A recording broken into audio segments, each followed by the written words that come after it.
Hello दोस्तों, स्वागत है आप सभी का आपके अपने यूट्यूब चैनल HST क्लासेज में। दोस्तों, कल हमने यहाँ तक पढ़ चुका था और आज यहाँ से शुरू करेंगे।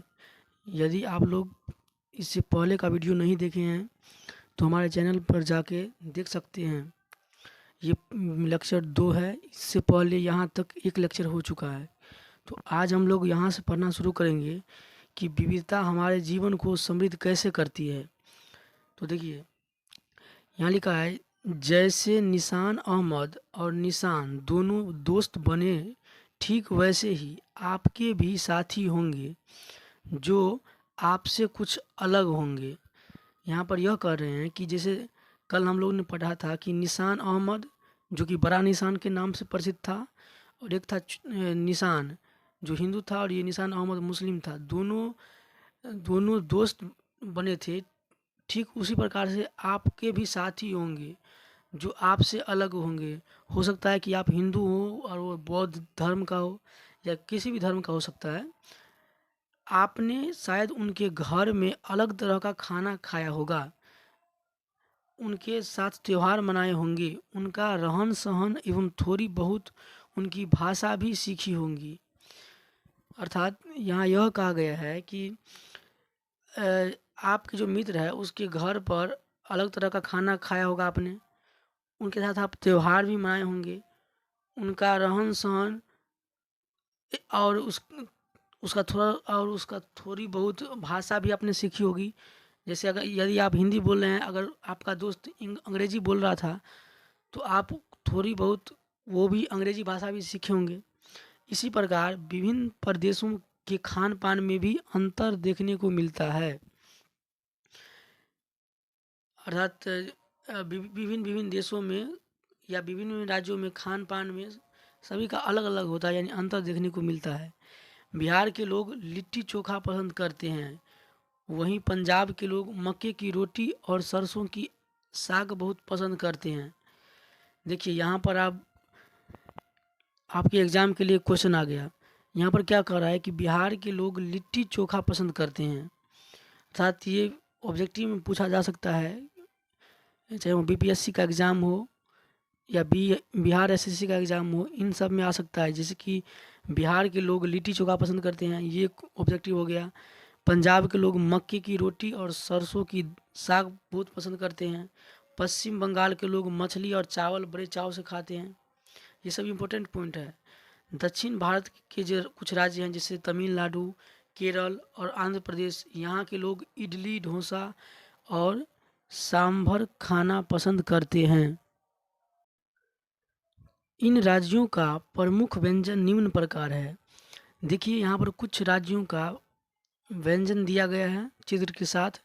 यहाँ पर ये देखिए, बिहार का ये लिट्टी चोखा का फिगर है। यहाँ पर बंगाल के मछली चावल का थाली में परोसा हुआ फिगर है। यहाँ दक्षिण भारत का प्रसिद्ध इडली डोसा है। ये दक्षिण भारत का थाली है जिसमें व्यंजन सजाया गया है।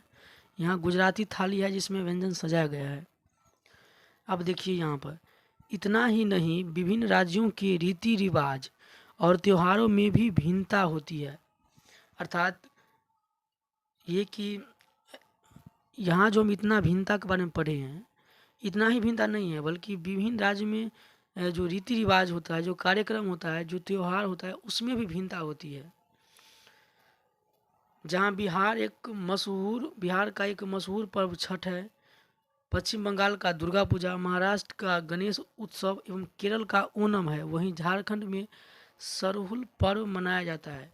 देखिए, अब यहाँ पर भी एक इम्पोर्टेंट पॉइंट आ गया कि अगर कोई पूछ देगा कि बिहार का मशहूर पर्व कौन सा है तो छठ कहेंगे। पश्चिम बंगाल का मशहूर पर्व दुर्गा पूजा है। महाराष्ट्र का मशहूर पर्व गणेश उत्सव है।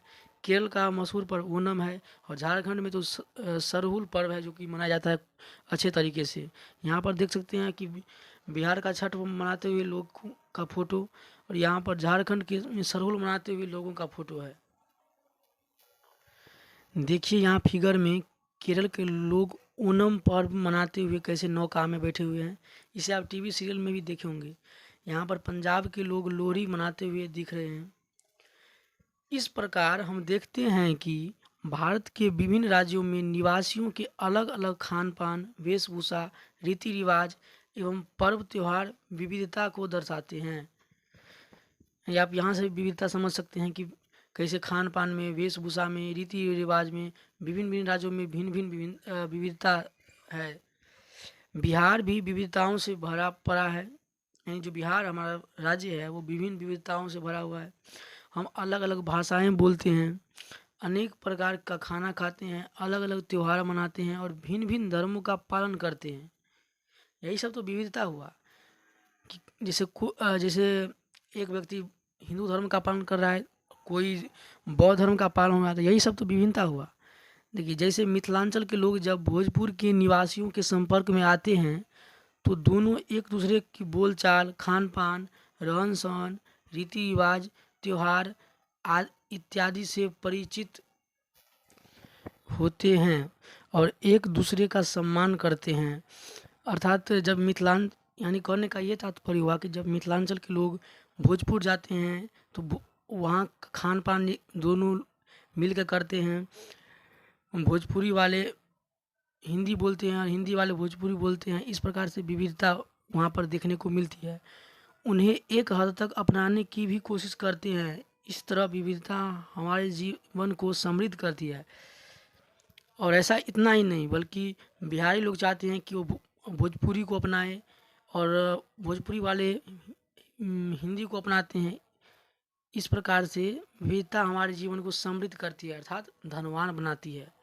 इसी तरह बिहार के लोग जब भारत के अन्य राज्यों जैसे दिल्ली, मुंबई, पश्चिम बंगाल, पंजाब, हरियाणा, गुजरात में काम अथवा व्यवसाय करने जाते हैं तो वहाँ के स्थानीय लोगों की भाषा, रहन सहन, रीति रिवाज, खान पान, त्यौहार का प्रभाव उनके जीवन पर पड़ता है। अर्थात कहने का ये मतलब हुआ कि बिहार के लोग जब भारत के अन्य राज्यों जैसे कि दिल्ली, मुंबई, पश्चिम बंगाल, पंजाब, हरियाणा, गुजरात यहाँ जो काम करने के लिए, व्यवसाय करने के लिए जाते हैं तो वहाँ के स्थानीय लोग अर्थात दिल्ली, मुंबई, पश्चिम बंगाल के स्थानीय लोग की जो भाषा होती है, जो रहन सहन होती है, जो रीति रिवाज होता है, जो खान पान होता है, उनका भी प्रभाव बिहार के लोगों पर पड़ती है। अर्थात बिहार के लोग भी उस तरह का व्यवहार करने लगते हैं।